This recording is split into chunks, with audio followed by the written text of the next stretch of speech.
Ini Bunda udah geser juga. Ada Pak V, ada. Cuma saya standby. Saya mau ke kamar mandi dulu sebentar. Lanjut. Pak Bima, monitor Pak Bima.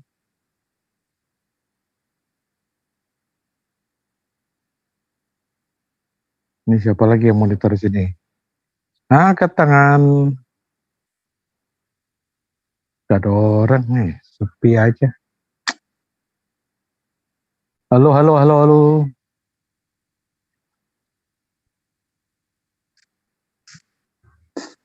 Ustadz Sugi ini kemana nih? Ada dua di sini.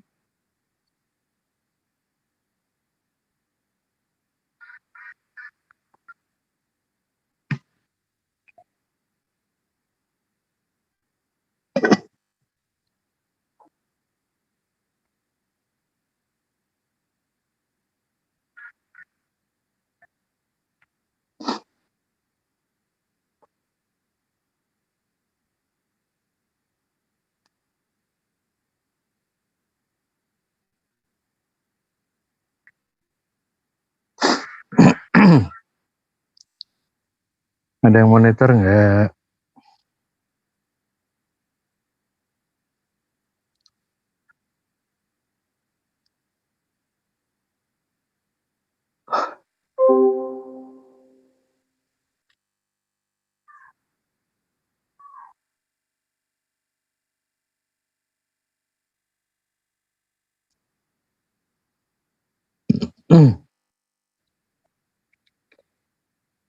A'udzu billahi minas syaitonir rajim. Bismillahirrahmanirrahim.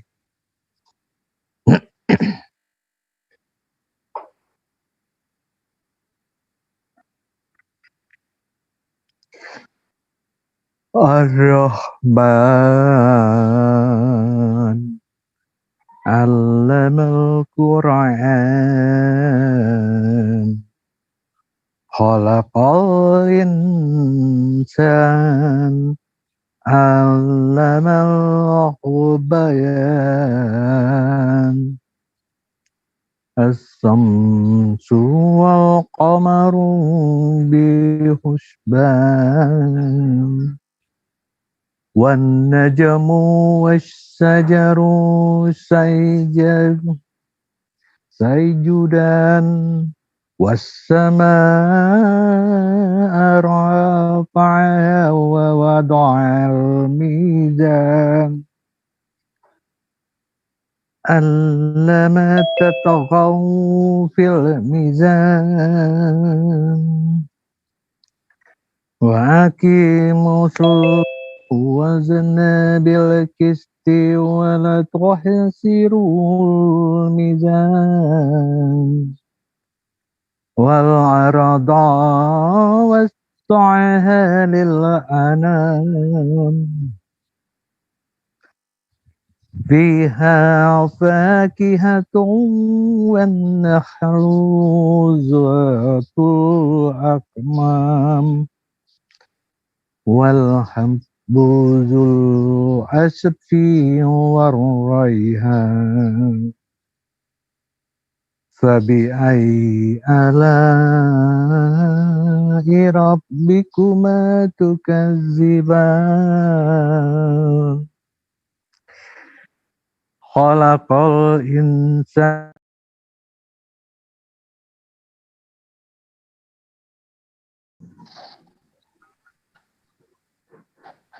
Udah masuk nih, udah ada. Silakan Om Meme di opening statement. Iya, oke.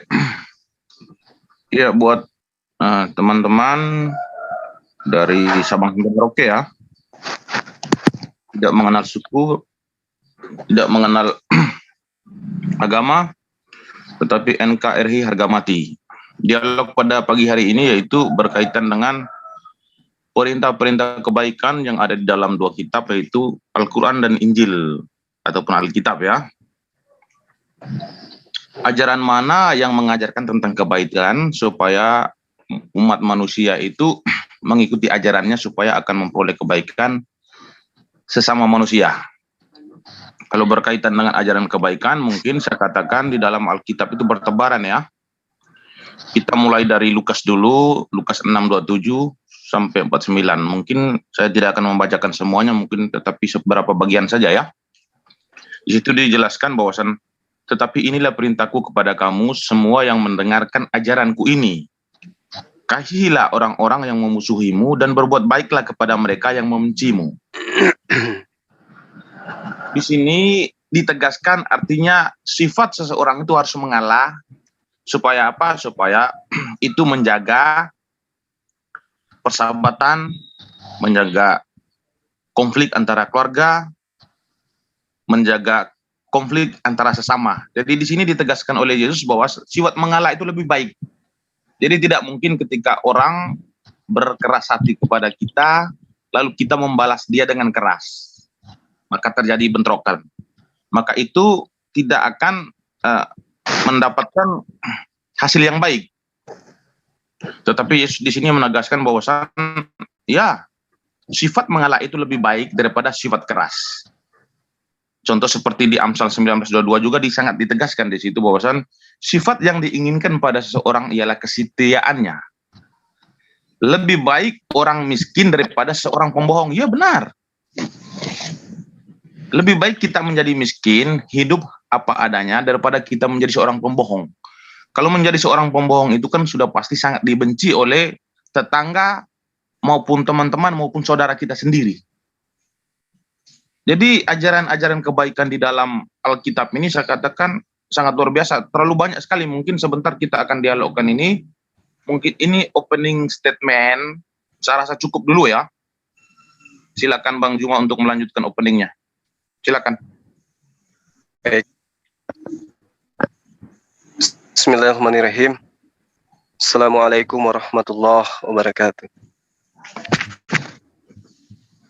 Damai sejahtera untuk kita semua para sahabat-sahabat yang dimuliakan oleh Allah. Jadi tema kalau saya tidak salah adalah terkait dengan agama mana yang kemudian mengajarkan kebaikan. Pada prinsipnya, semua agama itu mengajarkan kebaikan. Semua agama menginginkan umatnya, pemeluknya itu kemudian berlaku ya baik terhadap sesama makhluk, bukan hanya sebatas sesama manusia, bukan hanya sebatas sesama agama, tapi juga sesama makhluk. Hanya ketika kemudian kita menelaah semua kebenaran yang ada di dalam sebuah agama, kebaikan maksud saya, itu tidak membuktikan bahwa semua agama itu mengajarkan kebenaran. Boleh dikatakan semua agama mengajarkan kebaikan, tapi tidak semua agama mengajarkan kebenaran. Al-Quran menerangkan dirinya di dalam surah Ali Imran ayat 58. Demikianlah kami bacakan kepadamu Muhammad sebagai bagian ayat-ayat dan peringatan yang penuh hikmah, yaitu Al-Quran. Lalu kemudian di dalam surah Al-An'am ayat 90, Allah menerangkan mereka itulah, yaitu para nabi, yang telah diberi petunjuk oleh Allah, maka ikutilah petunjuk mereka. Katakanlah, wahai Muhammad, aku tidak meminta imbalan kepadamu dalam menyampaikan Al-Quran. Al-Quran itu tidak lain hanyalah peringatan untuk segala umat manusia di atas seluruh alam. Lalu kemudian diterangkan pula di dalam Al-Quran, wa innahu lazikrul laka wa liqaumik wa sawfa tas'alun. Sesungguhnya Al-Quran itu benar-benar satu peringatan bagimu dan bagi kaummu, dan kelak kamu akan diminta pertanggungjawaban. Laqad anzalna ilaikum kitaban fihi zikr afala taqilun. Sesungguhnya telah kami turunkan kepadamu sebuah Al-Quran, sebuah kitab Al-Quran, yang di dalamnya terdapat peringatan bagimu. Maka apakah kamu tidak mengerti tentang itu? Jadi ketika Al-Quran itu datang, mengajarkan kebaikan dan memiliki pondasi kebenaran. Ya, ini yang kemudian menjadi pembuka dari dialog kita, bahwa Al-Quran itu sebagai penuntun, Al-Quran itu sebagai ruh yang mengajarkan manusia untuk menjadi insan yang sempurna di hadapan penciptanya. Saya kira seperti itu yang ingin saya urai di dalam pembukaan ini, bahwa Al-Quran itu menjelaskan, menguraikan tentang pokok-pokok kebaikan dan kebenaran yang menjadi intisari pengajaran para nabi sebelum baginda Rasulullah Muhammad SAW. Silakan, Saudara Mimi.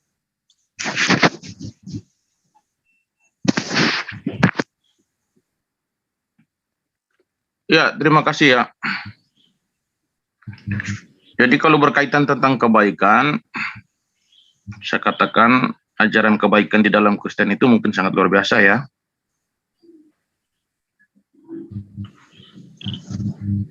Jadi ajaran-ajaran Yesus Kristus maupun ajaran para nabi itu memang selalu tertuju ataupun fokus pada kebaikan umat manusia. Sebab apa? Sebab Allah menginginkan manusia itu berbuat baik. Berbuat baik itu bukan hanya kepada sesama manusia, tetapi segala ciptaan manusia, termaksud hewan-hewan. Karena di kitab Kejadian itu Tuhan sudah memerintahkan. Karena manusia ini kan diberikan Tuhan untuk mewakili Dia, untuk memelihara hewan-hewan ataupun ciptaan-ciptaan Tuhan yang lain. Jadi kebaikan-kebaikan yang ada di dalam Alkitab ini memang sangat luar biasa ya.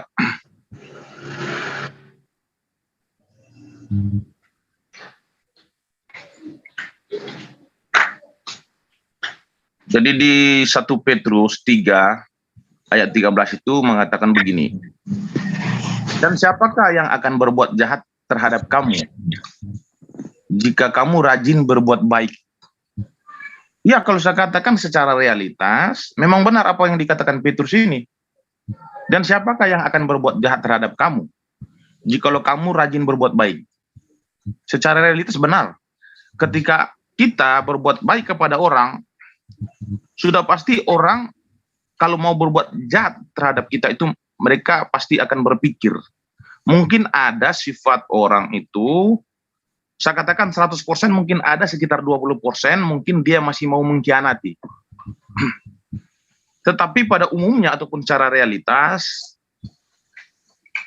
kalau saya katakan bahwasan ketika kita berbuat baik terhadap orang, tetangga, keluarga, maupun sesama, saya rasa orang akan membalas kita dengan kebaikan.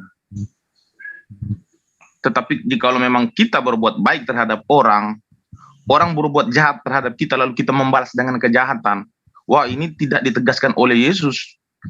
Yesus sangat menegaskan bahwasan mengalah itu lebih baik daripada melawan.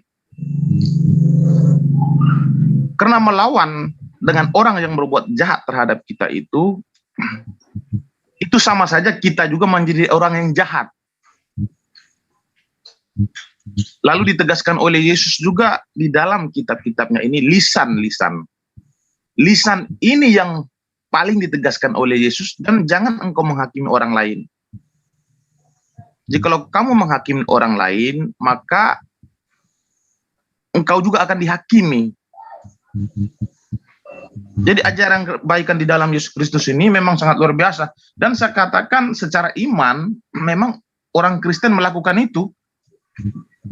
Kita lihat secara realitas ya, ketika iman orang Kristen, saya tidak katakan di negara yang bermayoritas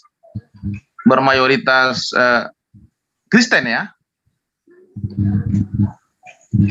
Saya tidak mengatakan bahwasan negara yang minoritas Kristen.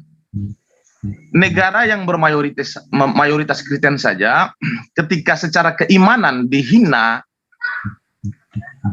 ataupun diperlakukan tidak baik dengan agama-agama yang lain, kalau kita lihat secara realitas, iya saya katakan 80% orang Kristen membalasnya dengan kebaikan. Dan terbukti kita lihat dimanapun itu, maupun luar negeri maupun di dalam negeri, ketika umat Kristen dihina oleh agama lain, contoh seperti banyak orang mengatakan kamu menuhankan manusia. Kamu menuhankan manusia yang memakai kolor. Kamu menuhankan manusia yang tergantung di kayu salib. Tetapi apa jawaban orang Kristen? Kasihilah musuhmu. Berbuat baiklah terhadap orang yang membencimu. Nah, ini ditegaskan oleh Yesus. Nah, ajaran-ajaran seperti ini yang tidak bisa diterapkan oleh agama yang lain.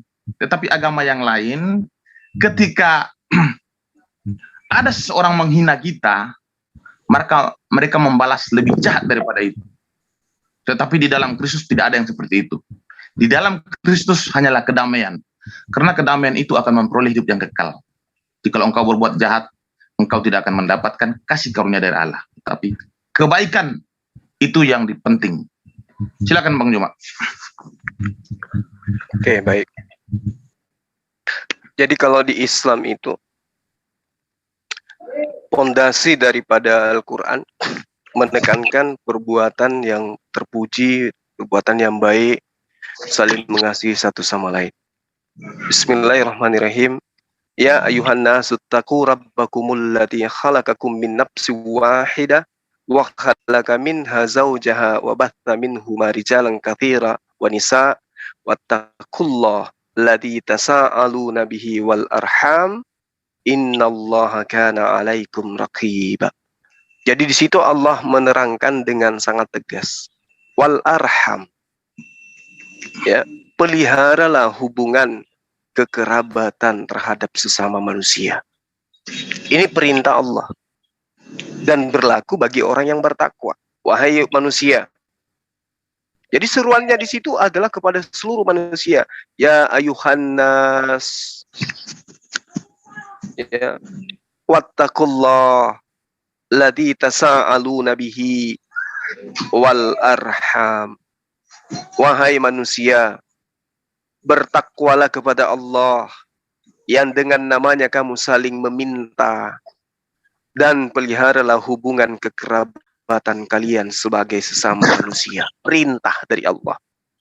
Lalu kemudian Al-Quran menerangkan, wa'budullah wa la tusriku bihi syai' wa bil walidaini ihsana wa bizil qurba wal yatama wal masakini wal jarizil qurba. Ini perintah dari Al-Quran. Wal jarizil junubi wasahibi bil jan wa banis sabil wa ma malakat aymanukum innallaha la yuhibbul man kana mukhtalam fakhura. Sembahlah Allah. Ini perintahnya kebaikan. Sembahlah Allah. Jangan kamu mempersekutukan Allah dengan sesuatu apapun. Perintahnya kemudian berbuat baiklah kepada kedua orang tua, karib kerabat, anak yatim piatu, orang-orang miskin, tetangga dekat dan tetangga jauh, teman sejabat, ibnu sabil, hamba sahaya. Sungguh Allah tidak menyukai orang-orang yang menyombongkan dan membanggakan diri. Subhanallah. Ini adalah kaidah yang kemudian harus ditegakkan oleh umat Islam. Wa'budullah, sembah Allah, wa la tusriku bihi syai'. Jangan kau menggantikan Allah dengan ciptaannya. Wa bil walidaini ihsana, dan berbuat baiklah kepada kedua orang tua.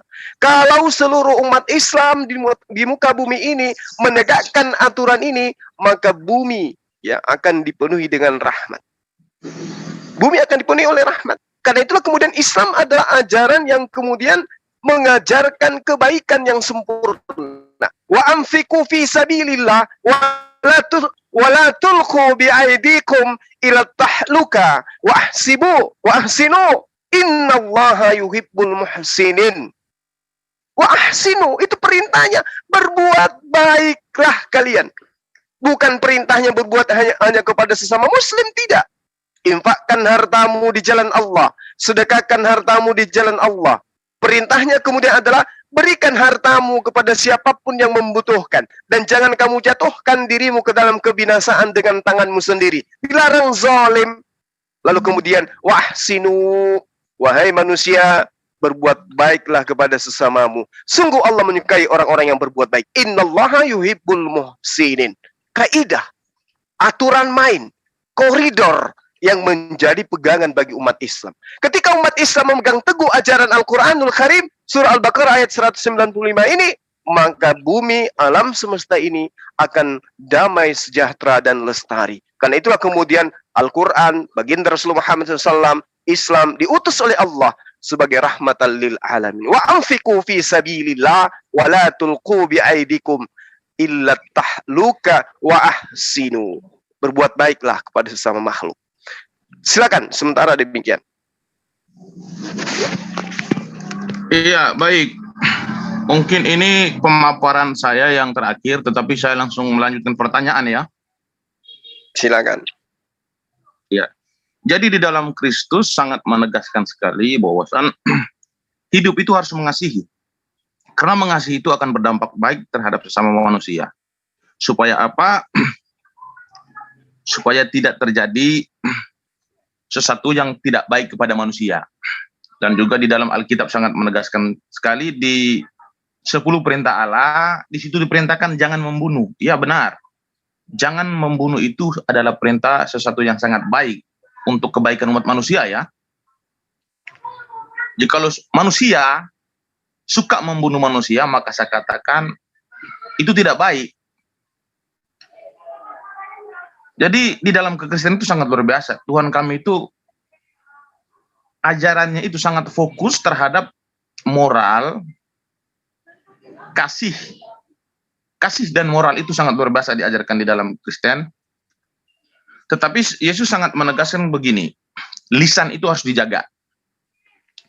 Lisan itu harus dijaga apa? Yaitu jangan suka menghakimi orang lain.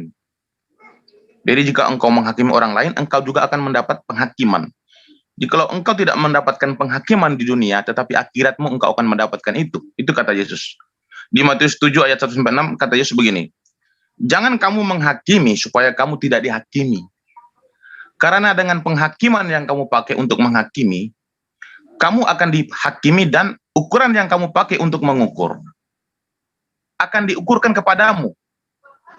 Mengapakah engkau melihat selumbar di mata saudaramu, sedangkan balok di dalam matamu tidak engkau ketahui? Bagaimanakah engkau dapat berkata kepada saudaramu, biarlah aku mengeluarkan selumbar itu dari matamu, padahal ada balok di dalam matamu? Hai orang munafik, keluarkanlah dahulu balok dari matamu, maka engkau akan melihat dengan jelas untuk mengeluarkan selumbar itu dari mata saudaramu. Jangan kamu memberikan barang yang kudus kepada anjing, dan jangan kamu melemparkan mutiara kepada babi, supaya jangan diinjak-injaknya dengan kakinya. Lalu ia berbalik mengoyakkan kamu. Ya benar apa yang dikatakan Yesus di sini sangat luar biasa. Lisan dan penghakiman itu terhadap sesama itu sangat dilarang oleh Yesus. Lisan itu sangat ditegaskan oleh Yesus. Contoh seperti di Matius 15 ayat 18-19 itu pun sangat ditegaskan oleh Yesus. Moral dan litas ini sangat luar biasa ya ditegaskan ya. Sebab di dalam iman itu, kalau kita hanya mengikuti peraturan-peraturan seperti berpakaian sopan, contoh seperti ya dalam berpakaianlah. Tetapi jika kita tidak menjaga moral dan juga kita tidak menjaga lisan, maka saya katakan ya hidup manusia itu kacau. Kalau moral kita, lisan kita tidak jaga, maka kita akan mendapatkan banyak musuh. Orang akan membenci terhadap kita. Maka ditegaskan di dalam Yesus, apa kata Yesus? Di Matius 15 ayat 16. Tetapi apa yang keluar dari mulut berasal dari hati. Dan itulah yang menajiskan orang, bukan dari 17. Dari Matius 15, 17 ya.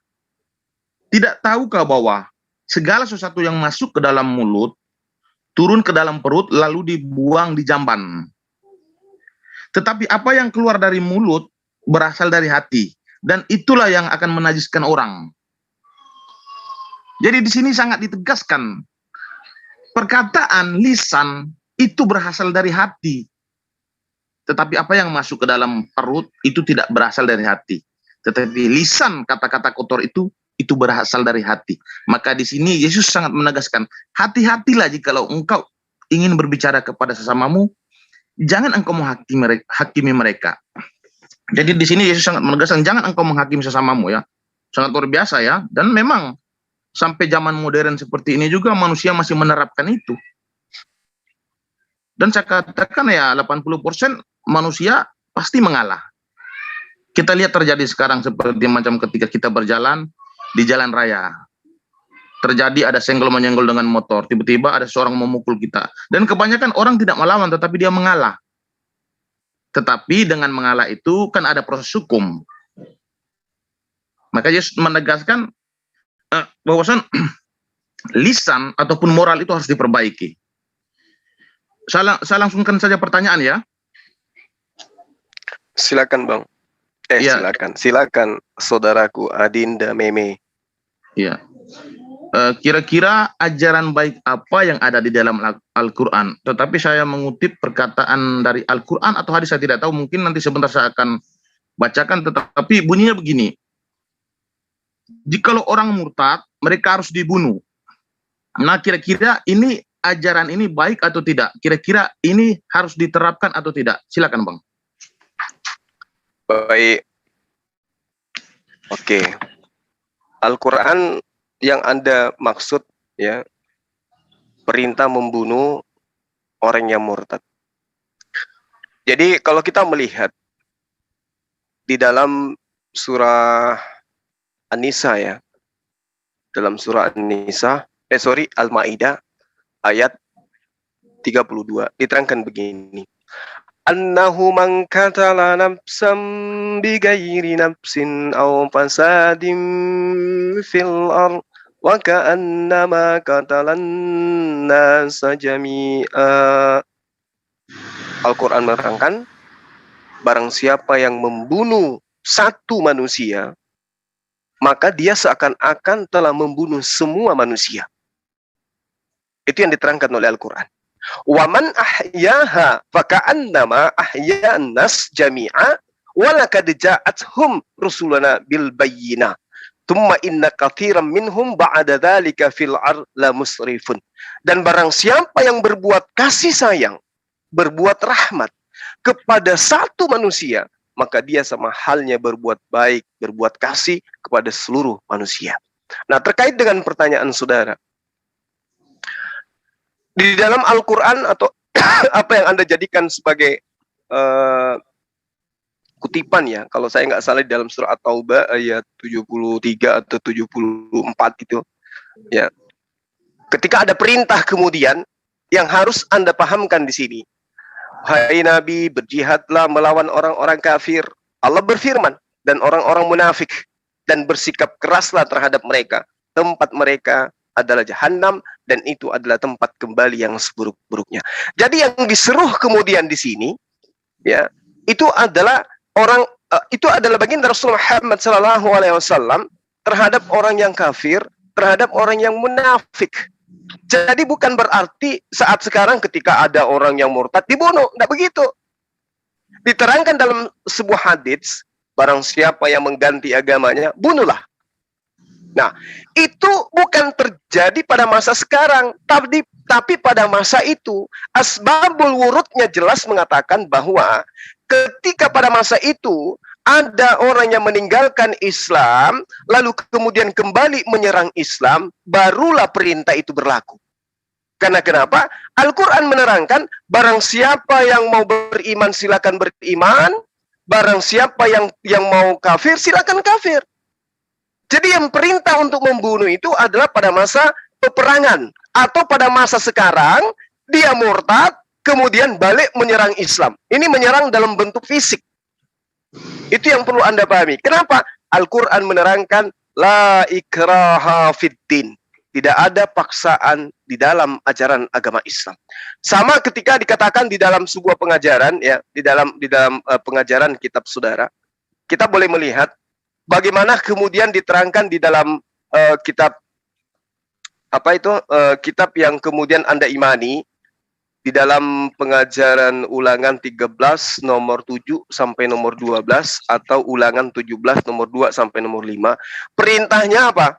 Bunuhlah orang yang beragama lain.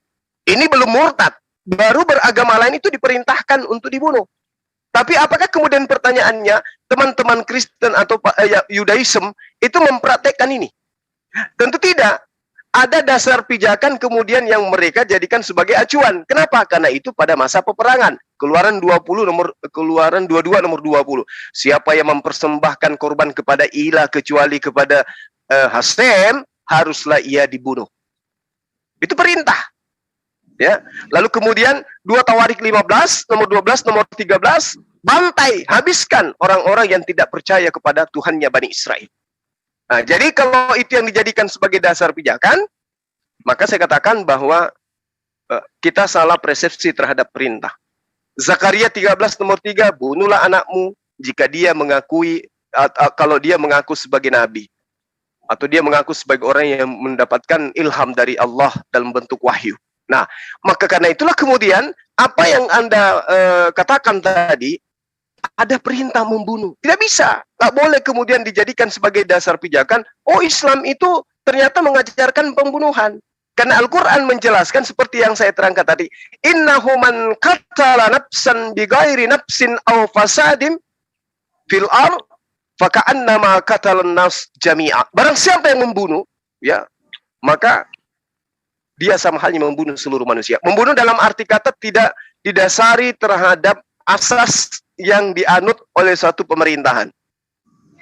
Nah, itu yang perlu sahabat saya pahami. Jadi gini, Islam itu dikatakan begini, hal jazaul ihsani illal ihsan. Tidak ada balasan untuk kebaikan selain kebaikan. Jadi seruannya kepada kami umat Islam itu adalah selalu berbuat baik. Ya. Faman ya'mal mithqala dzarratin khairan yarah. Jadi tidak ada kemudian perintah membunuh, itu nggak ada. Contoh misalnya di dalam kitab saudara, saya minta maaf ya. Saya minta maaf. Saya harus katakan begini. Ketika diterangkan di dalam Lukas 12 misalnya ya, atau di dalam Lukas 19 nomor 27. Akan tetapi semua seteruku ini yang tidak suka aku menjadi rajanya, bawalah mereka kemari dan bunuhlah mereka di depan mataku. Ini tidak bisa dianulir. Tidak ada penafsiran yang seperti apa yang harus dijadikan acuan untuk kemudian membenarkan perintah ini. Tapi kalau dalam Al-Quran, jangan kau membunuh. Tidak boleh.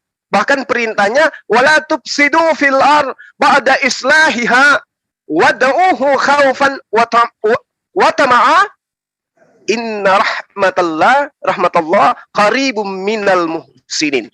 Janganlah kamu berbuat kerusakan di muka bumi, ya. Berdoalah kepada Allah dengan rasa takut dan penuh harap. Sesungguhnya rahmat Allah sangat dekat kepada orang yang berbuat kebaikan. Jadi perintahnya wala tufsidu fil ard. Jangan kau berbuat sesuatu yang tidak baik di atas muka bumi. Apa artinya? Jangan membunuh, jangan merusak. Ya, saya kira begitu, saudara Meme. Ya, kiranya apa yang saudara pertanyakan itu adalah satu hal yang baik untuk mengungkap kemudian cakrawala berpikir orang-orang yang menganggap Islam itu adalah ajaran yang kemudian mengajarkan keburukan. Nah, saya sekarang gilirannya bertanya kepada saudara. Anda tadi menyinggung 10 hukum dari Torah. Jangan ada padamu ilah lain. Ini adalah perintah kebaikan. Perintah kebenaran. Untuk kasih terhadap orang lain, kudu wajib hukumnya kita mengajarkan kepada orang lain untuk tidak menggantikan sembahannya kepada pencipta langit dan bumi yang disembah oleh para nabi dengan menggantikannya kepada sosok makhluk. Itu adalah kebenaran, itu adalah ajaran kasih. Ajaran kasih kata Allah di dalam Ulangan 11 nomor 1 ya, Yehezkiel 19 nomor 8 itu jelas diterangkan bahwa jika engkau mengasihi ya, maka engkau akan mengikuti perintah Tuhan, melakukan ketetapan. Yesus pun mengatakan demikian. Jika engkau mengasihi, maka laksanakan perintah Tuhan. Nah, di sini dijelaskan, jangan ada ilah lain di hadapanku. Jadi ketika ada orang yang mengajarkan, jangan ada ilah lain, selain ilah yang diajarkan oleh para nabi, maka itu dia sudah mengasihi orang lain. Contoh misalnya nih, saya mengajarkan kepada seluruh manusia, kepada teman-teman saya di kantor. Wahai sahabatku, jangan pernah kau menyembah selain kepada Tuhannya Bani Israel. Tuhan yang mengajarkan tentang kebenaran yang datang kepada para nabi, itulah yang wajib hukumnya disembah, nggak boleh yang lain. Nah, tapi bagaimana dengan ajaran yang muncul di dalam kitab saudara? Sebab jika kamu mengaku dengan mulutmu bahwa Yesus yang adalah manusia itu, yang adalah anak Maria itu, adalah Tuhan, dan percaya dalam hatimu bahwa Yesus itu adalah Tuhan yang telah dibangkitkan oleh Allah, ya, lalu kemudian kamu akan diselamatkan. Nah, yang menjadi pertanyaan, kalau kasih, kenapa kemudian mengajarkan mempertuhankan manusia?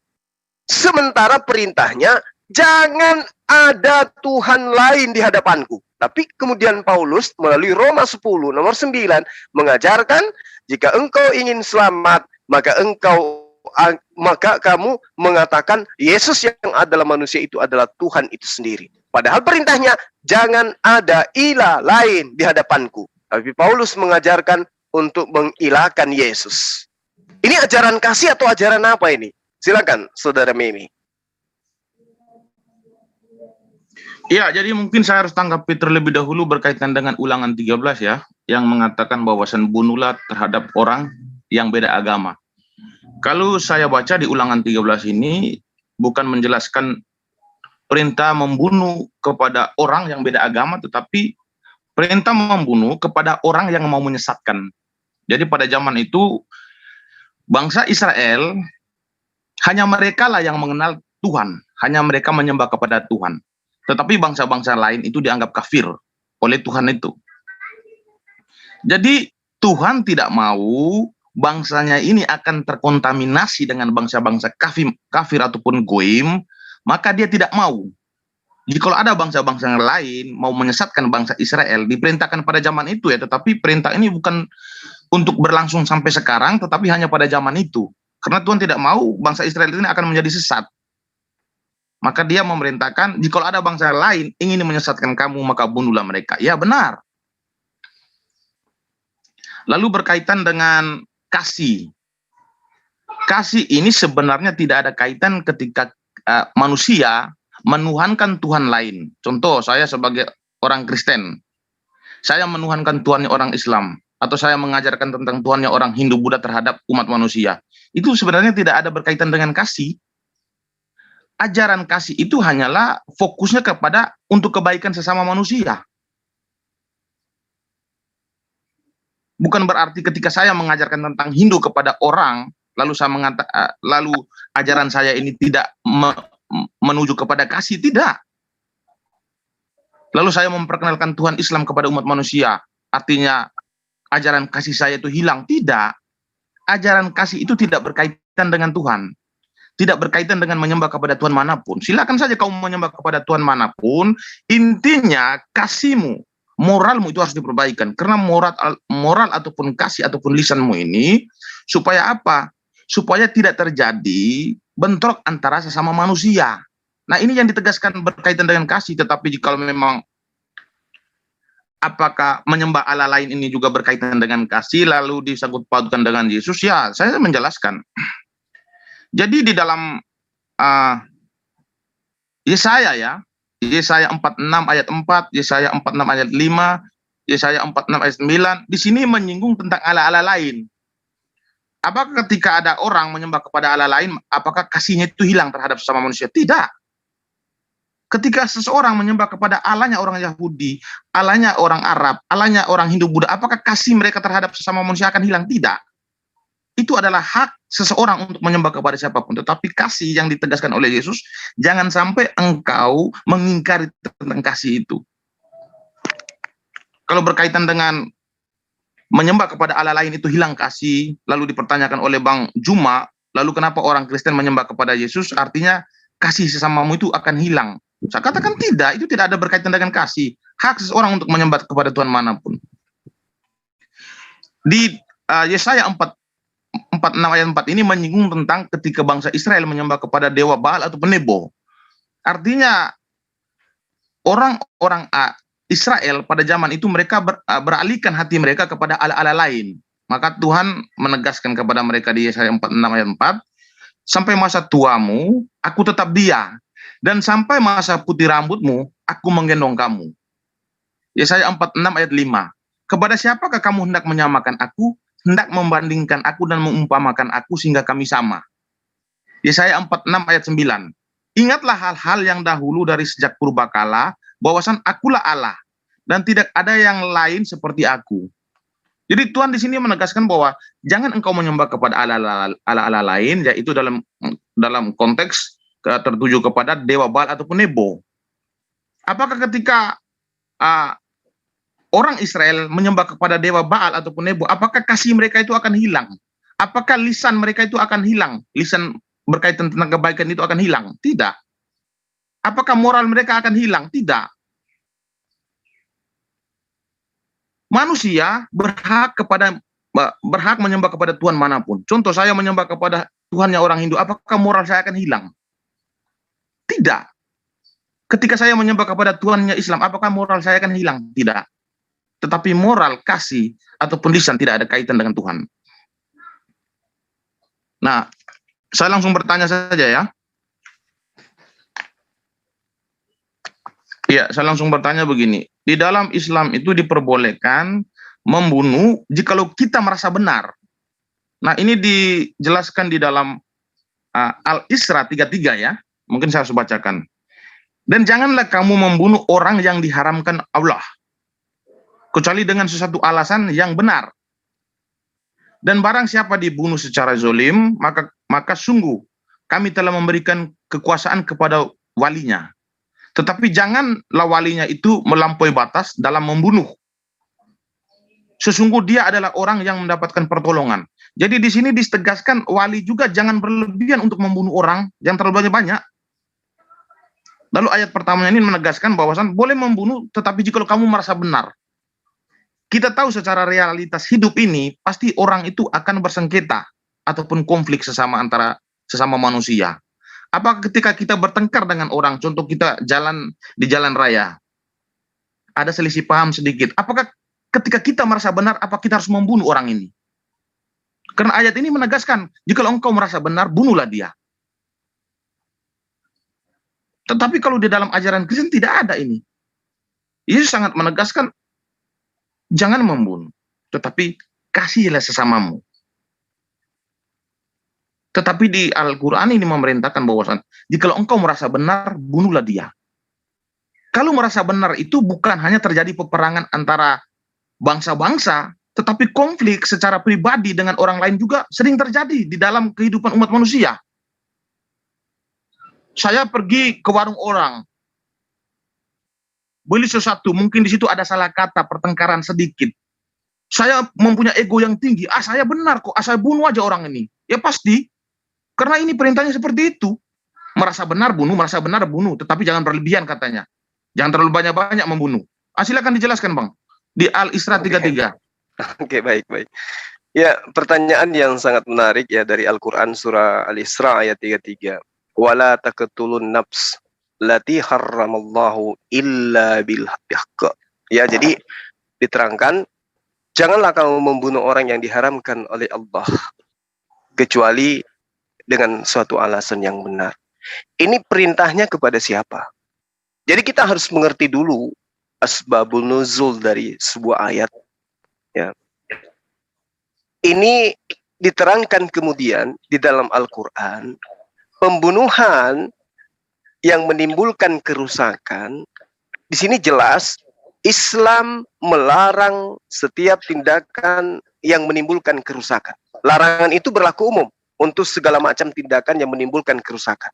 Maka pembunuhan pun termasuk tindakan yang dilarang oleh Allah. Jangan kamu berbuat kerusakan di muka bumi, itu perintah yang saya bacakan tadi. Jadi tidak boleh membunuh. Ya, pembunuhan yang membahayakan orang lain itu merupakan ketentuan pokok dalam agama Islam, bahwa semua tindakan yang menimbulkan mudarat bagi diri sendiri dan orang itu dilarang oleh Allah. Makanya diterangkan dalam surah Al-Maidah ayat 32, barang siapa membunuh seseorang bukan karena orang itu membunuh orang lain atau bukan karena berbuat kerusakan di atas muka bumi, maka seakan-akan dia telah membunuh semua manusia. Berarti kaidah tentang pembunuhan itu harus ditegakkan. Tidak seperti yang Anda bahasakan sesederhana itu, tidak. Artinya bahwa ketika dikatakan kepada walinya, kekuasaan kepada walinya, berarti ini berbicara mengenai sistem. Berbicara mengenai sistem, bukan berbicara saena EDW, bukan. Makanya saya katakan Islam itu sebagai petunjuk, sebagai peringatan. Jangan kamu membunuh orang yang diharamkan oleh Allah untuk membunuhnya, kecuali dengan satu alasan yang benar. Nah, apa alasan yang benar itu? Alasan benar itu adalah alasan yang memenuhi syarat, baik menurut negara maupun menurut agama. Sementara kalau yang Anda jabarkan itu tidak berdasar kepada apapun. Oh, saya melakukan sesuatu yang dianggap salah oleh seseorang. Kemudian orang itu melakukan hal yang tidak baik. Kemudian saya bilang nggak bisa seperti itu. Itu kaidahnya sangat jelas. Makanya diterangkan di Al-Quran, Innal ladina kafaru ba'da imanihim thumma zdadu kufran lam tuqbala taubatuhum wa ulaika humuz dhalun. Sesungguhnya, sungguh orang-orang kafir setelah beriman, kemudian bertambah kekafirannya, tidak akan diterima tobatnya. Dan mereka lah orang-orang yang sesat. Tidak ada perintah kemudian untuk membunuh orang-orang yang murtad itu. Apa pembuktiannya? Innal ladina amanu thumma kafaru thumma amanu thumma kafaru thumma zdadu kufran lam yakunillahu liyaghfira lahum wa la yahdiyahum sabila. Sesungguhnya orang-orang yang tadinya beriman, lalu kemudian murtad, kemudian beriman lagi, lalu kemudian murtad lagi, lalu bertambah kekafirannya, maka Allah tidak akan mengampuni mereka dan tidak pula menunjukkan kepada mereka jalan yang lurus. Berarti tidak ada perintah membunuh di situ. Kenapa? Karena dikatakan barang siapa yang beriman, lalu murtad. Setelah murtad, summa. Ada perkataan kemudian. Amanu, beriman. Berarti tidak dibunuh. Karena ada pernyataan Allah, summa amanu. Kemudian mereka yang murtad ini beriman kembali. Lalu kemudian kafir kembali. Lalu kemudian bertambah kekafirannya. Tidak ada perintah, maka bunuhlah dia. Tidak ada. Innal ladina amanu, kemudian kafaru, summa amanu, summa kafaru. Coba, siapa yang kafir? Siapa yang beriman? Kemudian murtad. Lalu beriman lagi. Lalu murtad lagi. Sekiranya ada perintah membunuh orang yang murtad, maka tidak ada ayat ini. Innal ladzina amanu summa kafaru, langsung kemudian perintah membunuh. Tapi tidak ada. Malah dikatakan setelah dia kafir, kemudian dia beriman lagi, lalu kemudian dia kafir lagi, maka kemudian dan selanjutnya. Artinya bahwa ketika Anda membawa surah ayat 33, ini berbicara mengenai hukum ketatanegaraan. Jadi bukan orang per orang. Oh, tetangga saya membunuh, dibunuh juga. Tetangga saya membunuh, dibunuh juga. Nah, apa pembuktian terbaliknya? Coba Anda lihat. Di dalam Keluaran 21. Kalau beberapa orang lelaki sedang berkelahi, dan salah seorang di antara mereka mendatangkan cedera pada seorang perempuan hamil, sehingga ia keguguran, tetapi tidak menderita pada bagian lain, maka orang itu harus membayar denda sebesar apa yang dituntut oleh suaminya. Tetapi kalau perempuan itu kena cedera yang lebih berat, maka hukuman untuk kejahatan itu adalah nyawa ganti nyawa, mata ganti mata, gigi ganti gigi, tangan ganti tangan, kaki ganti kaki, luka ganti luka, luka bakar ganti luka bakar, bengkak ganti bengkak. Jadi kalau Anda dibenjol, Anda juga harus membenjol orang. Keluaran 21 nomor 22, 23, 24, 25. Nah, di data nomor 28-nya lebih lucu lagi. Kalau seekor sapi jantan menanduk seorang sampai mati, maka sapi itu harus dibunuh dengan dilempari batu dan dagingnya tidak boleh dimakan, tetapi pemiliknya tidak akan dihukum. Kalau sapi jantan itu mempunyai kebiasaan menanduk dan pemiliknya sudah diberi peringatan tetapi tidak menjaga binatangnya itu, lalu apabila sapi jantan menanduk seseorang sampai mati kemudian, maka binatang itu harus dibunuh dengan dilempari batu dan pemilik si sapi juga harus dihukum mati. Keluaran 21 nomor 28 29. Kalau kamu pelihara tedong atau sapi, nak berat tetangga mati, ya, kamu juga harus dimatikan. Ini hukum Tuhan. Makanya Islam itu datang dengan kelembutan. Wala taqtulun nafsallati harramallahu illa bil haqqa. Wa man qutila fazluman faqad ja'alna liwaliyih sultanan fala yusrif fil qatl innahu kana mansura. Jadi tidak boleh membunuh seseorang yang tidak memenuhi syarat untuk dibunuh. Berarti kalau berbicara mengenai syarat, berarti kita berbicara mengenai sistem ketatanegaraan, tata pemerintahan. Seperti itu, Jo. Pertanyaan saya yang tadi belum tersentuh kepada esensi. Jangan ada ilah lain. Tapi kenapa kemudian kalau itu adalah ajaran kebaikan, kenapa ada perintah kemudian untuk mengilahkan kepada Yesus yang adalah manusia? Silakan. Iya, saya tanggapi dulu berkaitan dengan ulangan berapa tadi, bentar ya. Yang mana tuh, Bang? Berkaitan dengan keluaran 21 ya. Iya, keluaran 21. Ya. Jadi keluaran 21 ini adalah hukum Tuhan yang harus diterapkan oleh sesama bangsa Israel. Jadi Tuhan menurunkan hukum ini hanya diperuntukkan kepada sesama bangsa Israel. Jadi hukum ini tidak akan diterapkan kepada bangsa lain, tidak. Tetapi perintah ini harus diterapkan sesama bangsa Israel, dan ini hukum Tuhan yang harus dijalani. Kecuali Tuhan memerintahkan hukum ini diperbolehkan kepada bangsa-bangsa lain. Nah, ya, saya katakan Tuhan salah. Tetapi tidak. Di sini hukum diperintahkan hanya diterapkan untuk di dalam wilayah Israel dan khusus kepada orang Yahudi. Contoh seperti sekarang kita hidup di dalam bangsa Indonesia. Indonesia ini mempunyai hukum dan tatanan, aturan. Bangsa kita mempunyai hukum. Hukuman mati ada. Maka Tuhan mempunyai hukum yang dikhususkan hanya kepada bangsa Israel. Tetapi jika Indonesia mempunyai hukum yang sendiri, lalu kita terapkan kepada bangsa Malaysia ataupun orang Singapura, nah ini kacau. Tetapi tidak. Tuhan sangat menegaskan hukum ini hanya diperuntukkan kepada orang Yahudi, dan hukuman ini harus dilakukan sesama orang Yahudi, bukan kepada bangsa lain. Itu tidak diperintahkan. Jadi saya katakan ini keliru. Lalu berkaitan dengan apa tadi ya? Kalau memang Kristen itu mengajarkan kasih ataupun moral, lalu kenapa menuhankan manusia? Sudah saya katakan tadi. Manusia berhak untuk menuhankan siapapun. Apakah ketika orang Hindu dia menyembah kepada Tuhannya, apakah kita mengatakan kasihnya sudah hilang terhadap sesama manusia? Apakah ketika orang Muslim dia menyembah kepada Tuhannya, apakah kita katakan bahwa kasihnya dia sudah hilang itu?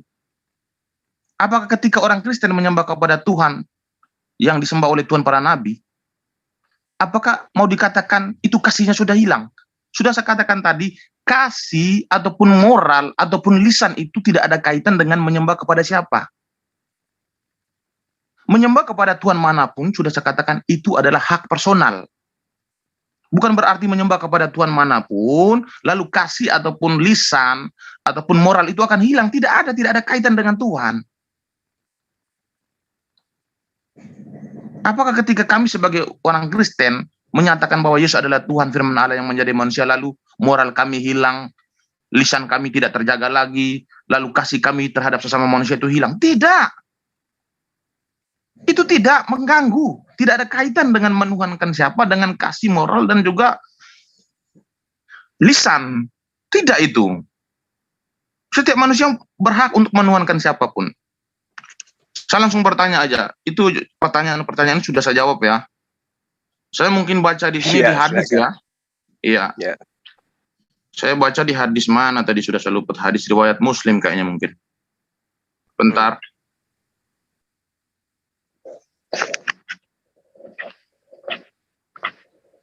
Ya, saya baca ini di hadis riwayat Muslim. Ini sahih ya. Ya. Hadis riwayat Muslim nomor 2167 ya. Di sini diperintahkan begini. Janganlah kalian mendahului orang-orang Yahudi dan Nasrani memberi salam. Ini dilarang. Tidak boleh kalian duluan memberi salam kepada orang Yahudi dan Nasrani. Yang keduanya,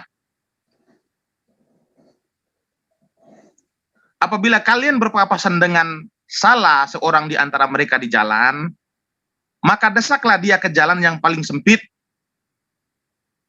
Jadi di sini diperintahkan ketika kamu bertemu dengan orang Yahudi ataupun orang Nasrani di pinggir jalan, pepetlah mereka, desaklah mereka sampai ke pinggir. Kira-kira ini diterapkan di dalam kehidupan manusia ini, kira-kira ini baik atau tidak? Silakan. Baik.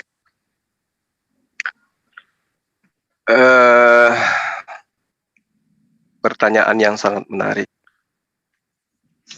Seirama dengan dalil yang kemudian apa yang ada di dalam pengajaran Bible, ya. Tapi nanti kita akan urai. Jangan mengucapkan salam itu juga ada di dalam pengajaran 2 Yohanes 1 nomor 10 kalau saya nggak salah ya.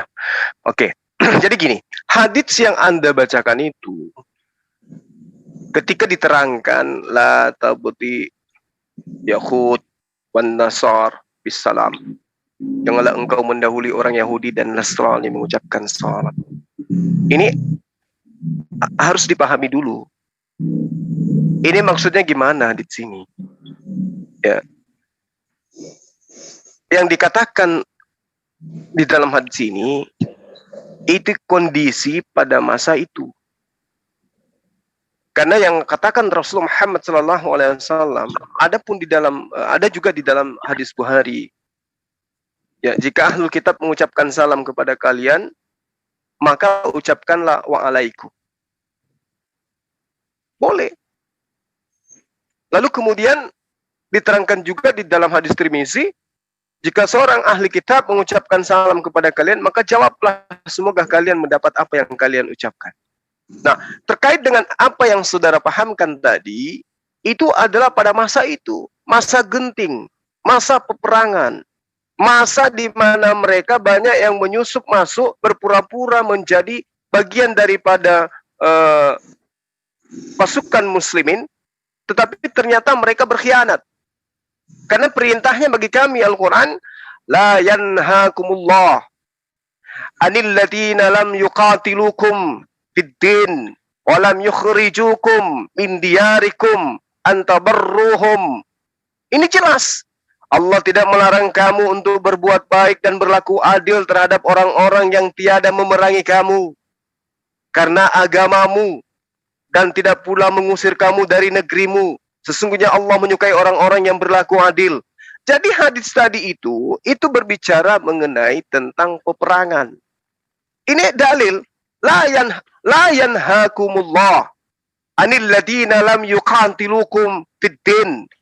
Allah tidak melarang kamu untuk berbuat baik kepada mereka non-muslim, Yahudi, Nasara, apapun itu. Allah nggak melarang. Jadi hadits yang Anda tunjukkan itu adalah terkait pada masa kejadian yang ada pada masa itu. Sementara kalau kita melihat di dalam pengajaran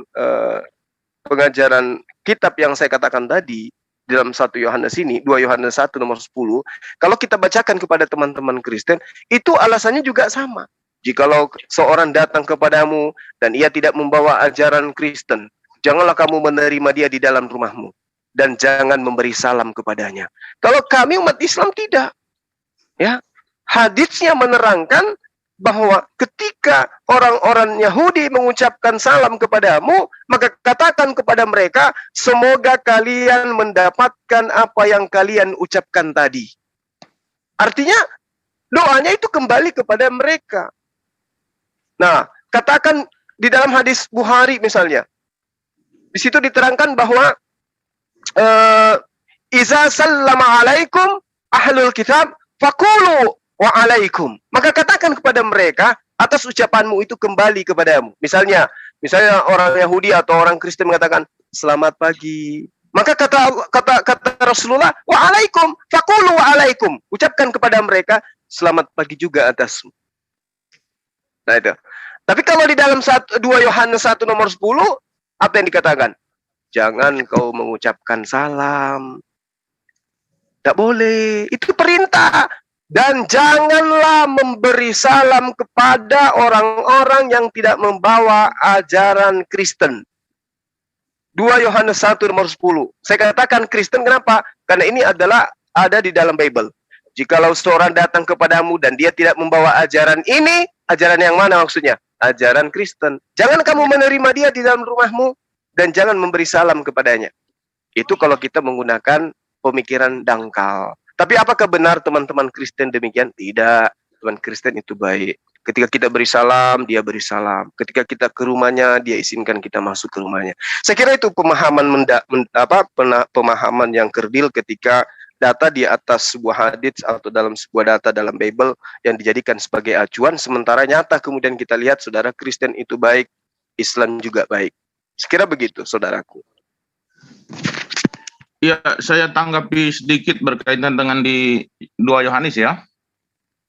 Ya. Jadi 2 Yohanes ini tidak berkaitan dengan jikalau orang yang tidak seiman ketika masuk ke dalam rumah atau bertamu, itu tidak boleh kita memberi salam, tidak. Tetapi kita lihat dari ayat 7-nya dulu ya. Sebab banyak penyesat yang telah muncul dan pergi ke seluruh dunia yang tidak mengaku bahwa Yesus Kristus telah datang sebagai manusia. Itu adalah si penyesat dan antikristus. Waspadalah supaya kamu jangan kehilangan apa yang telah kamu kerjakan itu. Tetapi supaya kamu mendapatkan upahmu sepenuhnya. Setiap orang yang tidak tinggal di dalam ajaran Kristus, tetapi yang telah melangkah keluar dari situ, tidak memiliki Allah. Barang siapa tinggal di dalam ajaran itu, ia memiliki bapak maupun anak. Jika seorang datang kepadamu dan ia tidak membawa ajaran ini, janganlah kamu menerima dia di dalam rumahmu dan janganlah memberikan salam kepadanya. Ayat ini berkaitan dengan orang-orang yang mengajarkan sesat. Jadi kalau kita kembali ke ayat 7-nya, ketika ada orang yang ingin menyesatkan orang yang beriman, lalu dia datang bertamu ke rumah orang yang beriman ya, yang beriman artinya orang yang telah percaya kepada Kristus ya. Maka orang-orang penyesat ini janganlah engkau memberi salam. Ya memang benar.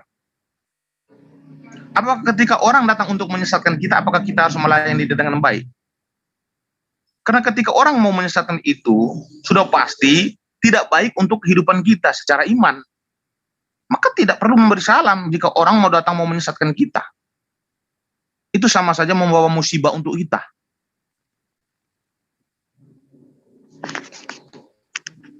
Ini yang bisa saya jelaskan. Mungkin waktunya sudah sangat mepet ya. Kita closing lah. Bang Juma silakan.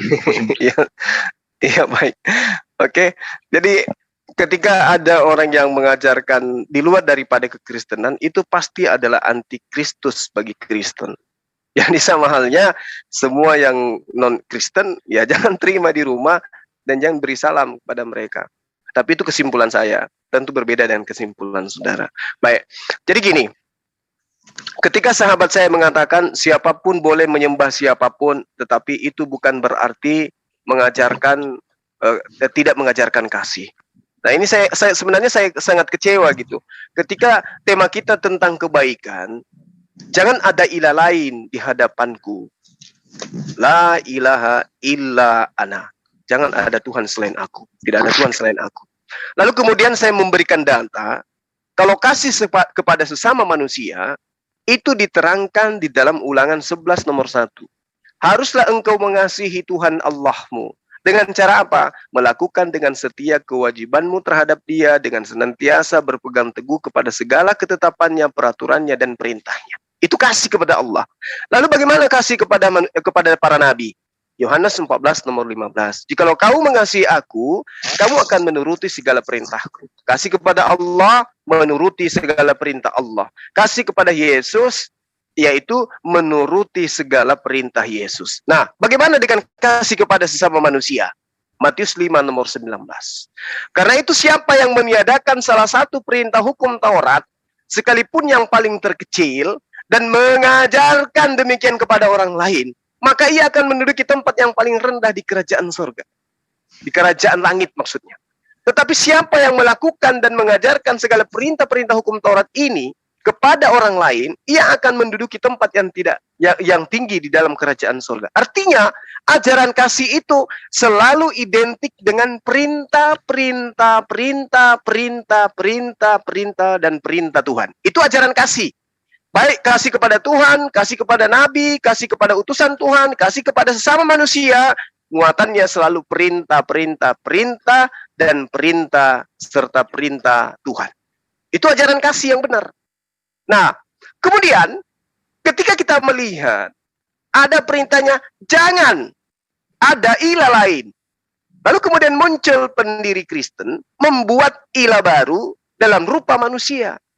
Lalu diajarkan ilah baru ini kepada sesama manusia. Itu berarti tidak kasih, tetapi ingin menyesatkan manusia agar manusia itu menyembah selain kepada Tuhannya para nabi. Itu bukan ajaran kasih itu. Dikatakan Kristen mengajarkan kasih sayang, tapi faktanya dia mengajarkan kehancuran dan kebinasaan. Apa alasannya? Mengajarkan menyembah kepada selain ilah yang disembah oleh Abraham.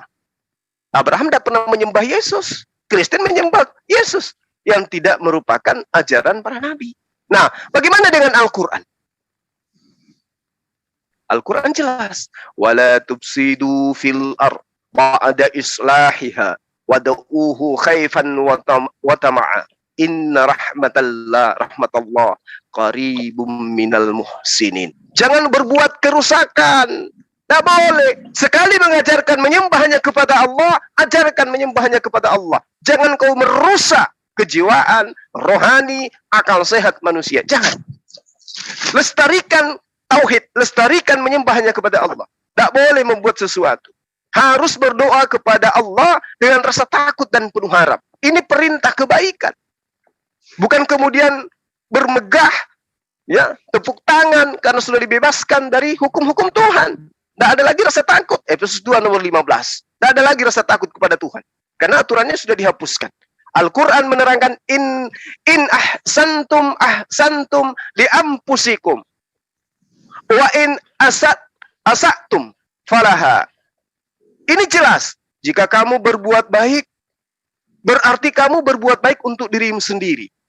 Dan jika kamu berbuat jahat, maka kejahatan itu untuk dirimu sendiri. Apabila datang saat hukuman kejahatan yang kedua, kami bangkitkan musuhmu untuk menyeramkan wajahmu, lalu mereka masuk ke dalam masjid, sebagaimana jika kau memasukinya pertama kali, dan mereka membinasakan apa saja yang mereka kuasai. Artinya Islam diajarkan, barang siapa yang berbuat baik, itu sama halnya dia berbuat baik untuk dirinya sendiri.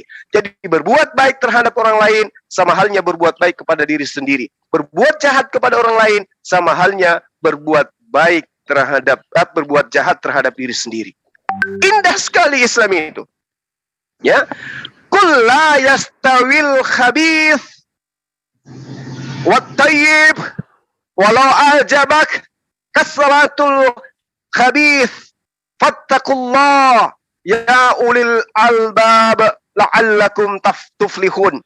Katakanlah wahai Muhammad kepada seluruh umat manusia, tidaklah sama yang buruk dengan yang baik. Meskipun banyak keburukan itu menarik hatimu, maka bertakwalah kepada Allah wahai orang-orang yang mempunyai akal sehat agar kamu beruntung. Apa maksudnya? Tidak sama yang buruk itu dengan yang baik. Meskipun banyak keburukan yang menarik hati, akan tetapi bertakwalah kepada Allah. Wahai orang-orang yang berakal. Artinya gini, kalau ada yang mengajarkan kasih, itu baik.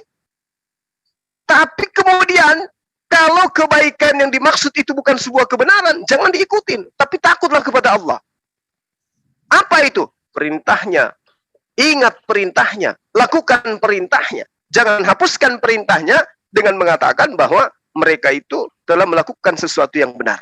Terakhir dari saya, ketika sahabat mengatakan bahwa Keluaran 21 itu bukan untuk Kristen, maka itu adalah hal yang menggelikan buat saya. Loh kok bisa menggelikan? Iya, sangat menggelikan. Efesus 2 nomor 15. Dengan matinya Yesus sebagai manusia di atas tiang salib, maka dia membebaskan kita dari hukum Taurat dan segala apa yang ada di dalamnya berupa ketentuan dan hukum-hukumnya. Loh, katanya Keluaran bukan untuk orang Kristen. Lalu kenapa Yesus mati di tiang salib untuk menebus Kristen dari hukum Taurat? Nyambung nggak? Nggak nyambung. Kalau Keluaran itu perintah untuk Bani Israel, lalu kenapa Yesus mati menebus Kristen dari hukum Taurat? Nggak nyambung di situ. Harusnya Yesus itu mati untuk menghapuskan hukum Taurat untuk Bani Israel. Karena hukum Taurat itu untuk Bani Israel. Atau ini adalah suatu akal-akalan, sesuatu yang buruk dari hukum Torah, itu bukan untuk kami Kristen, tapi hal yang baik dari hukum Torah, oh itu untuk kami Kristen. Nah, ini yang dikatakan celakalah engkau wahai ahli kitab, wahai orang Farisi, wahai orang munafik, engkau menyeberangi lautan, menjelajahi daratan untuk mentobatkan orang masuk ke agamamu menjadi orang neraka dan membuat mereka 2 kali lebih jahat daripada engkau. Saya kira begitu Pak sahabatku. Keluaran 21 kalau untuk Bani Israel saja, maka Yesus gugur mati untuk Kristen. Demikian, terima kasih. Iya, ini paparan sangat bagus ya. Mungkin saya harus tanggapi bahwasan Keluaran 21 itu sudah saya jelaskan tadi. Bahwasan closing ya Bang. Ya, closing ini ya. Oke, sip. Ya, jadi Keluaran 21 itu sudah saya katakan tadi bahwasan itu diperintahkan itu bukan berlaku kepada bangsa-bangsa lain, tetapi perintah itu hanya dikhususkan kepada orang sesama iman. Artinya ini hukum Tuhan yang sudah ditetapkan kepada bangsa Israel dalam konteks mereka ini adalah orang-orang yang beriman. Contoh di dalam Islam mempunyai hukum yang berbeda. Nah, hukum di dalam Islam itu harus diterapkan sesama Islam. Ya benar. Apakah umat lain ini merasa ini hukum tidak pantas? Saya katakan pantas, karena ini hukum diterapkan sesama umat muslim. Karena jam itu orang yang bersalah dicambuk. Nah, ini kan hukum yang diterapkan Tuhan kepada umat muslim. Lalu Tuhan menerapkan hukumnya kepada bangsa Israel ataupun Bani Israel, tapi ini dikhususkan ataupun diterapkan hanya kepada Bani mereka. Tetapi Tuhan tidak memerintahkan hukum ini harus diterapkan kepada bangsa-bangsa lain. Maka bangsa-bangsa lain akan merasa, wah ini kacau ini. Kami tidak mengenal Tuhan mereka, tetapi hukum ini diterapkan kepada kami. Maka saya sudah jelaskan tadi bahwasan ini hukum tidak ada kaitan dengan bangsa-bangsa lain, tetapi hukum ini dipraktekkan khususnya hanya kepada orang Yahudi. Lalu saya harus memaparkan tentang ajaran-ajaran Yesus tentang kebaikan ya. Jadi ajaran Yesus itu mengajarkan bahwasan jangan engkau menghakimi orang lain seolah-olah bahwasan engkau ini adalah orang yang paling baik, seolah-olah bahwa engkau lah yang merasa yang paling baik dari antara seluruh manusia. Dia menegaskan itu tidak boleh. Lisanmu kamu jaga, moral ini sangat ditegaskan oleh Yesus, moral. Jangan engkau berpakaian yang rapi, jangan engkau menutupi kepalamu, engkau menutupi cadarmu, engkau menggunakan sarung untuk menutupi tanganmu. Tetapi moralmu rusak, etikamu rusak, lisanmu rusak, untuk apa?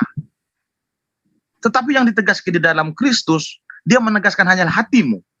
Perbaikilah hatimu, moralmu, lisanmu itu yang harus kamu jaga.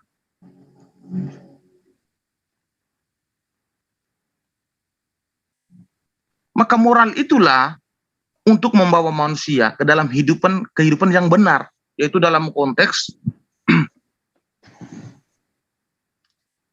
sesama manusia. Dan Yesus menegaskan ketika orang berbuat jahat kepada kamu, jangan engkau membalas. Karena yang membalas itu adalah hukum negara. Tetapi secara imanmu jangan engkau membalas. Biarlah negara yang membalas. Itu ditegaskan di dalam kitab Matius. Maka di Roma 12 ayat 19 apa kata di situ? Jangan kamu sendiri yang menuntut pembalasan, tetapi berilah tempat kepada murka Allah. Sebab ada tertulis, pembalasan itu adalah hakku. Akulah yang akan menuntut pembalasan. Ulangan 32-35.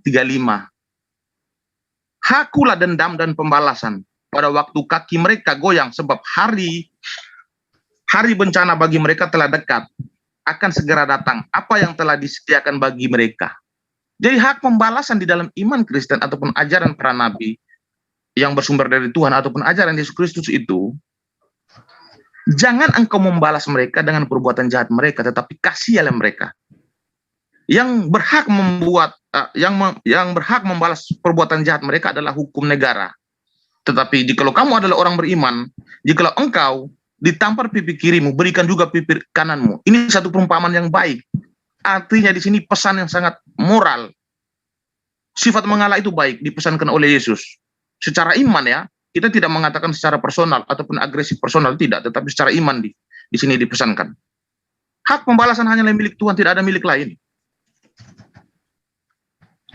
Lalu pesan Yesus itu, ini sangat luar biasa pesan dia.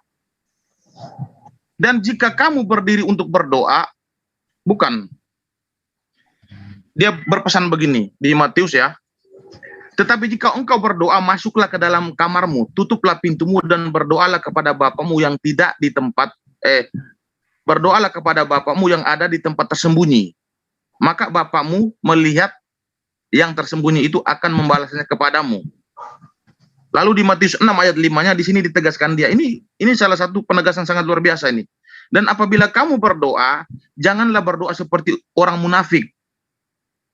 Mereka suka mengucapkan doanya dengan berdiri dalam rumah ibadat dan pada tikungan-tikungan jalan raya, supaya mereka dilihat orang. Aku berkata kepadamu, sesungguhnya mereka sudah mendapatkan upah. Yesus di sini melarang orang tidak boleh berdoa di pinggir jalan. Memang benar, kalau berdoa di pinggir jalan ataupun di mana-mana itu mengganggu orang lewat. Banyak umat-umat manusia sekarang, saya tidak menegaskan agama yang mana, tetapi mereka sweeping itu berdoa di jalan raya, mengganggu orang lewat. Nah, ini kan tidak membuat kebaikan terhadap sesama manusia, ini mengganggu. Apakah kami umat Kristen menerapkan itu? Tidak. Tempat kami berdoa adalah di dalam rumah dan di dalam rumah ibadah, bukan di jalan raya untuk mengganggu orang lewat. Nah, ini sesuatu tidak baik untuk sesama umat manusia, tidak, mengganggu. Lalu apakah ketika kami menuhankan Yesus, apakah moral kami hilang? Apakah kami menuhankan Yesus,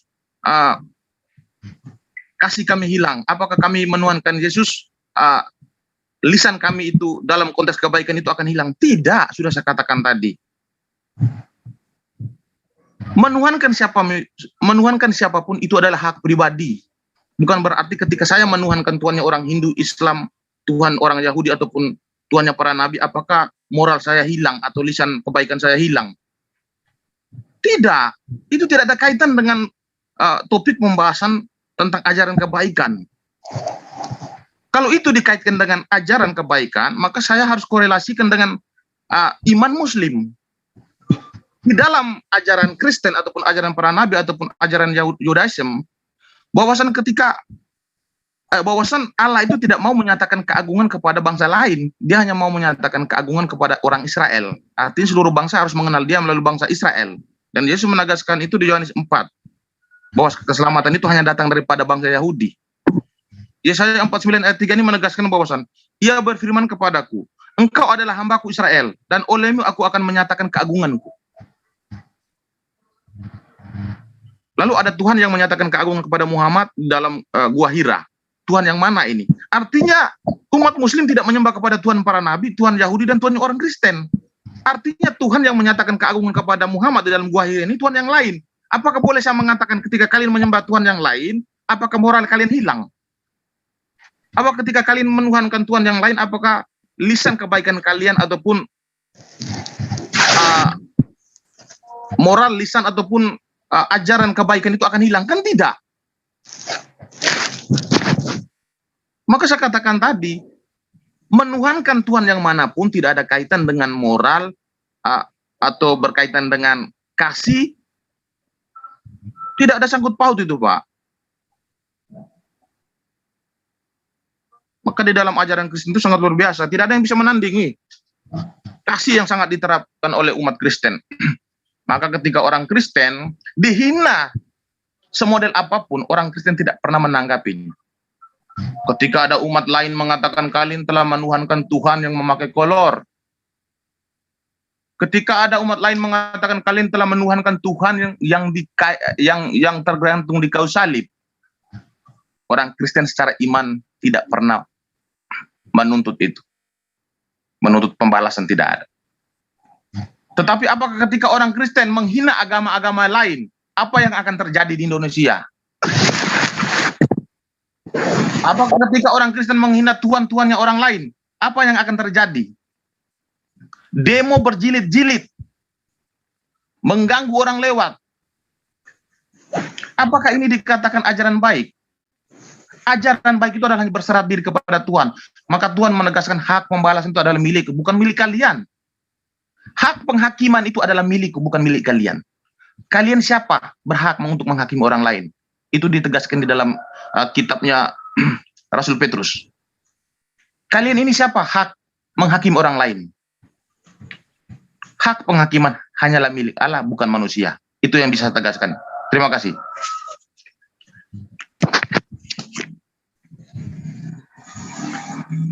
Oke, sahabat-sahabat sekalian, mungkin kita sudahi ya. Kita sudah dapat poinnya, kemudian bahwa menuhankan apapun itu boleh saja, yang penting saling mengasihi. Lalu kemudian penjabaran saudara Mimi, biarlah netizen yang menilai, ya, biarlah netizen yang memberikan apresiasi terhadap apa yang kami paparkan, menilai mana sisi benar di antara kedua pemateri. Kita tidak menghakimi satu sama lain. Yang pasti kemudian adalah tujuan kita menjabarkan tentang kebaikan itu. Kalau di Islam kebaikan itu ya menyembah hanya kepada Allah dan mengajak manusia untuk berbuat baik. Saya kira begitu para sahabat. Mungkin ada yang mau ditambahkan. Waktu dan tempat saya persilahkan. Ustadz Juma. Silakan Bang Gurunda, Bang Profesor yang dihormati, silakan. Kepada Bung Meme tadi itu, untuk Indonesia mungkin mendekati kebenaran walaupun itu ada kekurangan.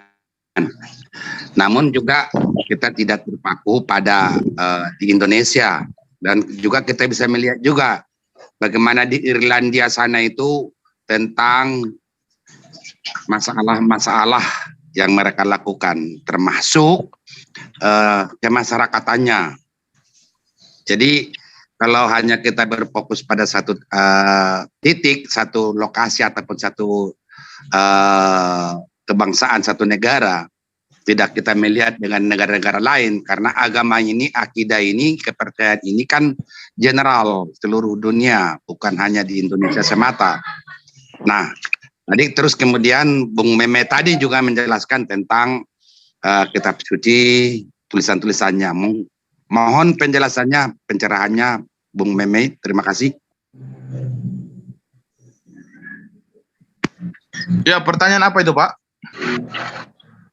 Tadi Pak Meme menjelaskan tentang adanya berdoa di jalan, terus tentang pertikaian antar sesama dan sebagainya.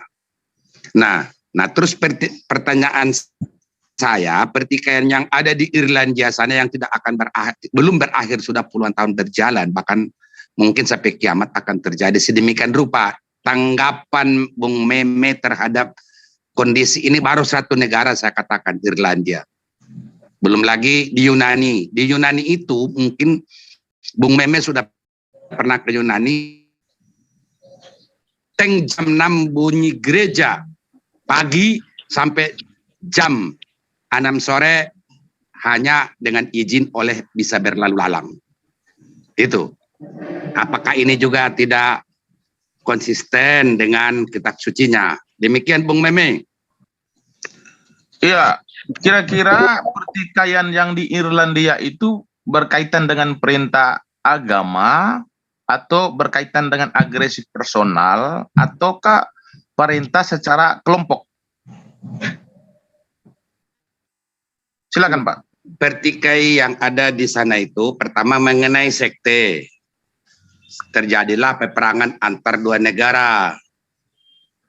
Nah, sekte itulah saling bunuh-membunuh mereka di sana. Sampai sekarang belum berakhir. Entah kapan itu berakhirnya. Begitu Bung Meme. Ya, kalau apakah juga begini Pak, saya luruskan dulu. Peperangan antara sekte itu tidak melibatkan antar negara, Pak. Kepentingan atau kebijakan, bentar Pak, kepentingan atau kebijakan negara ketika dia menyerang negara lain itu tidak ada kaitan dengan perintah agama. Jadi ketika sekte dari negara lain bersengketa dengan sekte dari negara lain, itu tidak ada kaitan dengan peperangan yang diperintahkan ataupun yang diperintahkan oleh negara. sudah Pak? Kira-kira sengketa di sana itu berkaitan dengan antara sesama negara atau berkaitan dengan kelompok atau agresi personal ataukah perintah gereja? perintah gereja itu kan udah jelas sekte. Sekte itu kan pecah Irlandia itu kan mengenai awalnya dari gereja ke gereja dan sekte dan ini sekte itu dan sebagainya, terjadi kekacauan sampai sekarang. Iya, Irlandia dengan negara mana itu, Pak? Di Irlandia pertama pecah dulu perang saudara di sana. Hanya karena sekte, tentang sekte yang saya maksudkan. Itu loh, Pak. Kemudian Pak Meme juga mengatakan tadi, Meme Bos ini mengganggu di jalanan. Di Indonesia kita akui tidak ada sholat karena kurang tempat.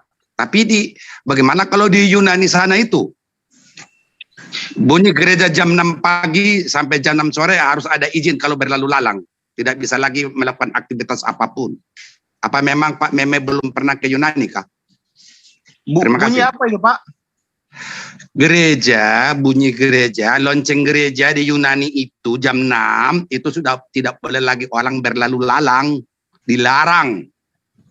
Kecuali ada izin, ada kecualinya izin. Kalau tidak ada izin, nggak boleh. Itu untuk setiap hari kebaktian. Itu di Yunani. Iya, kira-kira aturan itu diterapkan oleh gereja sudah disepakati oleh negara atau tidak itu, Pak? Lah, udah jelas lah antara gereja dengan negara kan satu kira-kira sama kalau sudah dengan di disepakati, Indonesia. bentar, Pak. Kira-kira kalau sudah disepakati sama negara, kira-kira sah atau tidak, Pak? Di mana fungsi Alkitab kita yang disembah itu? Di mana Bentar, Pak. aturan-aturannya? Yesus itu sudah menegaskan di kitab Matius, apa yang mempunyai raja ataupun apa aturan-aturan dari raja, berikanlah kepada raja, tetapi apa yang punya Tuhan berikan kepada Tuhan. Artinya Yesus membolehkan aturan-aturan negara itu diperbolehkan.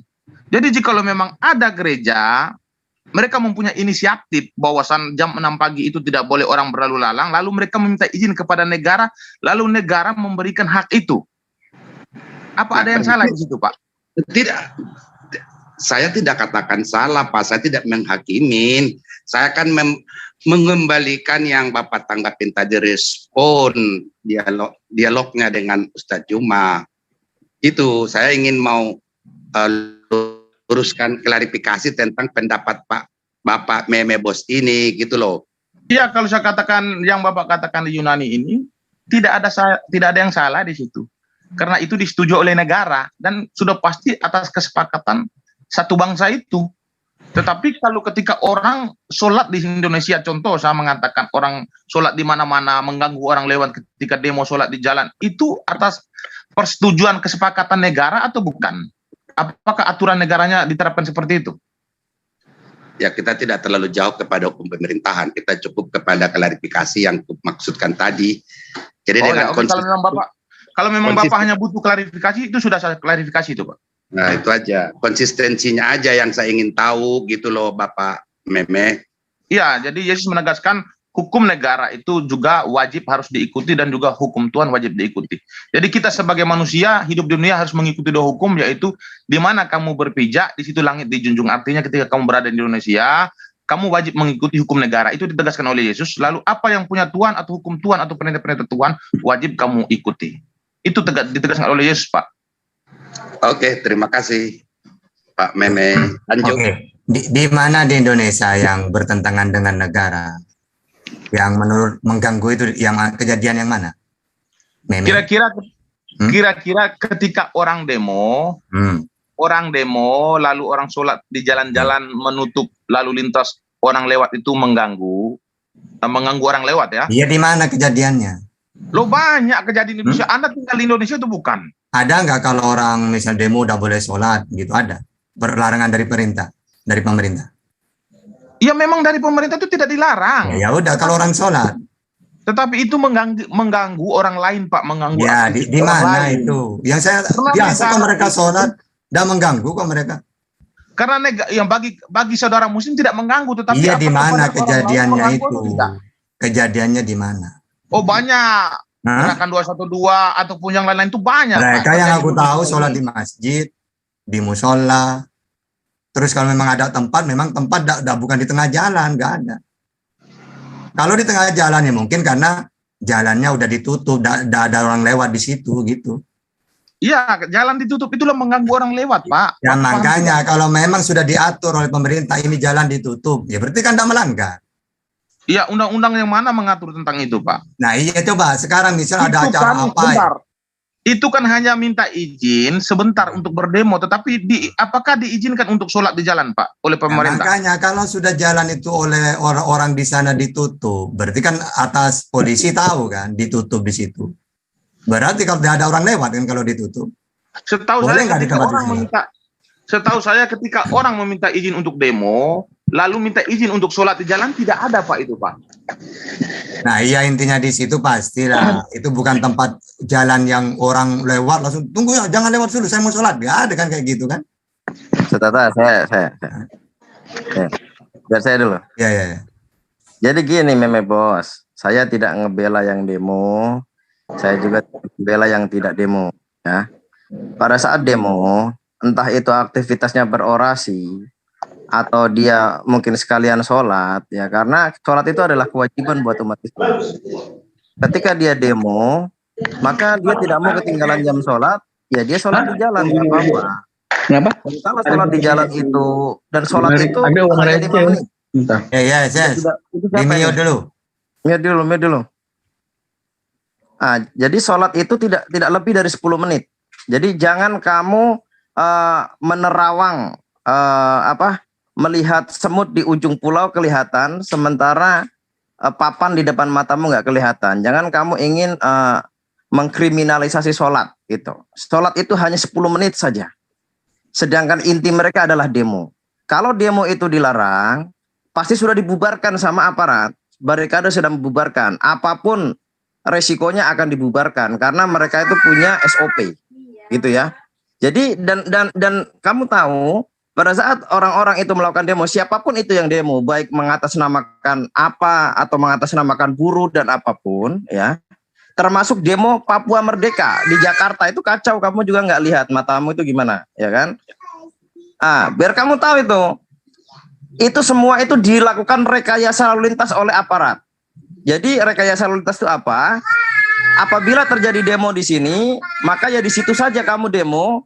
Nanti lalu lintas itu direkayasa itu masih apa? Dialihkan. Artinya lewat sini nggak bisa. Hari-hari biasa bisa, tapi karena ada orasi tidak bisa. Tapi bukan berarti dihalangi sama sekali. Dia diputar ke jalur yang lain. Gitu loh. Jadi kamu jangan melihat demo ini mengakibatkan mengganggu, ya kan? Demo kalau mengganggu cuma sholat, apa mengganggunya? Sholat cuma 10 menit, yang lama orasinya. Kamu lihat demo Papua Merdeka di Jakarta, bahkan di Bali. Dia bentrok dengan ormas yang lain, bahkan polisi dipukul. Ini radikal. Memukul polisi, ada videonya kita bisa tunjukkan. Nah sekarang saya sudah jawab mengenai orang demo yang sholat. Saya sudah jawab mengenai SOP tentang rekayasa lalu lintas itu dilakukan bukan oleh pendemo, oleh aparat gabungan, ya. Nah sekarang saya tanya kamu, demo Papua Merdeka di Jakarta dan di Bali dan di kota-kota lain, yang mana dia memukul aparat, bentrok dengan kelompok aparat yang masyarakat yang lainnya, itu pandanganmu bagaimana? Kamu harus jawab itu, silakan. Iya, mantap ya. Tetapi Indra Musa ini lupa ya, bahwasan aturan demo di dalam Indonesia ataupun negara manapun yang negaranya demokrasi itu sudah ada izinnya dan sudah ada hukumnya, undang-undangnya ada itu, Pak. Jadi kalau berkaitan dengan demo, saya tidak mempermasalahkan. Tetapi ketika kalian sholat, ketika demo ataupun sholat di jalan-jalan itu, apakah ada aturan di dalam negara? Saya tidak mempermasalahkan tentang demo. Yang sholat ini loh, yang berdoa di jalan-jalan. Inti kegiatannya tuh, inti kegiatan itu adalah demonya. Demo berjam-jam, izinnya demo. Adapun orang Islam tiba waktu sholat ke masjid jauh, dia sholat sekalian di situ cuma 10 menit. Kenapa kau permasalahkan sholat? Kenapa kau nggak permasalahkan demonya semuanya?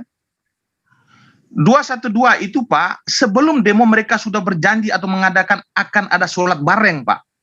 Dari mana Bapak dapatkan itu bahwasan ketika orang demo tiba-tiba jamnya untuk sholat mereka sholat? Tidak ada Pak. Tetapi waktu sudah ditetapkan oleh pemimpinnya Pak. Bapak tidak tahu berkaitan Sholat dengan kan ada 212. tempatnya sholat. Itu di lapangan bukan di jalan. Gini, saya tanya kamu, pada saat orang-orang 212 demo, aparat mengizinkan tidak? Aparat dia tidak mengizinkan Pak karena tidak sesuai dengan aturan negara. Kalau tidak mengizinkan udah pasti diterobos sama barikade itu, dibubarkan paksa. Ah, udah lama kamu itu udah tahu. Pak, Jangan ngawur, tidak, itu nanti kamu ini masalahnya live. Kamu jangan membuat hukum sendiri. Ada Opung Rambe juga di sini. Itu demo itu izin dulu sama aparat. Kalau diizinkan baru dia demo. Kalau tidak, aparat dengan jalan apapun akan membersihkan. Buktinya kan tidak. Buktinya mereka berdemo sesuai jam dari pagi sampai malam jam berapa. Kalau melebihi jam yang ditentukan oleh aparat baru dibubarkan paksa. Jangan salahkan kalau kena pukul atau kena tembak. Karena itu aturan negara dan konstitusi itu kuat. Jadi mereka berani demo tanpa senjata, berarti ada izin. Tapi bagi mereka yang anarkis, jangan salahkan kalau digebuk sama aparat, kena peluru karet. Ya, itu salahnya dia karena dia anarkis. Tapi selama tidak anarkis dan diizinkan, tidak ada masalah. Begitu loh. Jangan Indra kamu Mose. mengkriminalisasi yang tidak kriminal. Sebentar. Gini Ah, aja nih. Menjelaskan hukum konstitusi mengenai demo opung. Orang ini tidak paham. Bung Meme, bos Meme bos. Kalau soal kita berbicara hukum mungkin panjang urusannya. Yang kami pertanyakan sebenarnya kepada Bung Meme itu konsistensi dari kitab suci Bible tadi itu loh. Itu yang kami minta penjelasannya. Jadi tidak melebar soal hukum ya lain nanti konteksnya. Ini kan konteksnya ini tekstual yang dibicarakan narasi tadi. Meme bos ini tentang konsistensi Alkitab. Perintah Yesus Kristus. Nah, Bung, yang saya pertanyakan awal tadi itu adalah tentang ajaran atau perintah apapun firmannya hanya di Indonesia, sementara di luar sana itu Meme bos ini tidak menjelaskan seperti yang paling parah tadi saya katakan di dunia ini, di Irlandia, baru-baru ini Ukraina, Rusia. Apakah Bung Meme tidak melihat yang viral itu lagi sesama yang berperang itu masuk ke gereja? Sama-sama berdoa kebaktian di situ. Begitu keluar saling bunuh-membunuh. Itukah ajaran Yesus Kristus? Gitu loh. Yang kami pertanyakan konsistensinya. Demikian, terima kasih. Udah lama. Mendingan aja nih, pakai tema lagi kita debat aja nih, diskusi nih. Temanya apa yang mau? Ya, saya jelaskan ini dulu, saya jelaskan ini. Nggak ada usah. Meme itu mempermasalahkan sholatnya. Dia kok Iya. dia iri nengok orang Islam tuh boleh. Mendingan sholat kita di diskusi mana-mana. aja lah, yuk. Tema apa kamu maunya apa? Nah, ini saya jelaskan dulu berkaitan usah. dengan Urusan Nah, kita demo dia diskusi itu aja bukan lah. masalah. Yang dia Ngapain? masalahkan kenapa kok sholat kelen. Dia pengennya kita tuh iya. nyanyi-nyanyi kayak dia. Bener kan Meme? Mbak Rifa, saya tegaskan lagi. Saya tegaskan lagi karena Meme maunya ke sini, oke, saya hadapi. Jadi begini Meme, inti izinnya daripada orang-orang yang demo, dia ingin demo. Dia ingin demo. Dan rekayasa lalu lintas dilakukan bukan pendemo, oleh aparat. Aparat gabungan, kau demo kumpul di sini saja. Jangan kemana-mana, jangan nutup semua jalan. Kau di bagian sini biar jalan yang lain bisa untuk lewat. Itu sudah diatur sama aparat. Bisa cek lapangan, ya kan? Yang kedua, sholat itu kewajiban buat umat Islam. Tidak boleh Nah itu ditunda. Bang, yang dia dimarahin Jangan Meme dipotong itu. dulu Mbak Rifa. Jangan dipotong dulu. Bahkan kalau Meme tahu, sholat itu cuma 10 menit. Jadi itu bukan inti daripada acara. Nah yang kedua, biar kamu tahu, kau lihat video itu jangan potong-potong. Kau lihat video itu keseluruhan. TNI Polri bahkan juga ikut sholat di jalan. Kamu nggak salahkan TNI Polri sholat di jalan? Kalau TNI Polri ditanya kenapa sholat di jalan? Saya melaksanakan tugas untuk mengamankan. Tiba jam sholat saya harus sholat. Makanya saya sholat di jalan. Sama dengan pendemo. Saya ingin demo. Tiba jam sholat saya harus sholat. Gitu loh. Nah ini sudah terjawab semuanya. SOP sudah dilakukan. Sholat itu hanya 10 menit. Jangan dipermasalahkan. Karena aparat juga sholat di jalan. Ya kan? Yang kedua saya tanya kamu. Ketika Papua Merdeka. Para simpatisannya demo di Jakarta, Surabaya, Bali. Kacau dengan kelompok masyarakat yang lain, bahkan memukul aparat. Bisa nggak bawa ke sana-sana sih? Ya udah. Jangan suka motong. Nggak suka saya. Ya tapi kan ini jatahnya Bang Juma sama Meme. Oh ya sudah kalau begitu, udah saya keluar aja. Iya. terlalu melebar kemana-mana Pak Indra. Udah, Mi, Nggak enak, kamu Mi. itu mau Iya. debat lagi apa gimana, Mi? Atau mau pergi? Atau mau topik lagi? Ayo. Atau mau Biar ada akrobat kemana-mana. Meme?